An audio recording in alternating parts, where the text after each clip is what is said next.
abantu, umenye ubuzima babayemo, umenye ubuzima bagiye banyuramo. Jewe uri imbere yawe, Yesu yageze mu bugingo bwaje, ariko icyahumurije umutima wanje niki ni urukundo nabonye muri Kristo Yesu. Mu ijambo ry'Imana ndarwegera, mu bisanzwe nta muntu wari kunyegera ngo agire icyanganiriza ngo mwumve, kubera ubuzima twisanzemo, kubera uburyo iyo umuntu asanze ari imfuzi ugasanga n'ufite papa wawe, hari imyumvire uba ufite.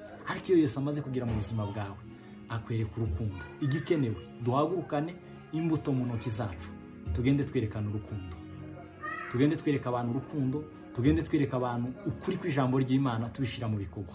Uyu munsi rero nifuje kuza imbere ya kamera kugira ngo kuganize hejuru y'ijambo ryitwa urukundo. Hari abantu nabonye benshi, inshuti zanje bari muri Amerika, ndabashimiye cyane. Abantu bavuze ngo turashaka gufasha imfuzi n'abapfakazi. Ico gikorwa cyanjemo cyiyumvamo cyane, numva ari umuhamagaro wanje kuzageza mfuye, numva ari ikintu kimba mu mubiri.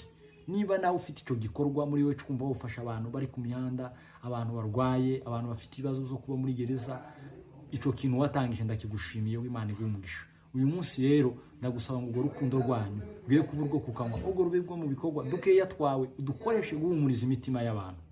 Ndabashimiye, nitwaraga umuyobozi Victor, tuzagenda tubana mu tuvideo nk'utu twihumure, video dusanzwe, ariko turi mu butumwa bwo kugira ngo urukundo rwawe rushire mu bikorwa. Urashoboye kandi ufite imbaraga bitewe nuko Imana yagushizemo iyo mbuto y'urukundo. Niba ufite urukundo rwo gufasha abantu bagowe bafite ibibazo bitandukanye, ubuzima bwawe buri mu Imana.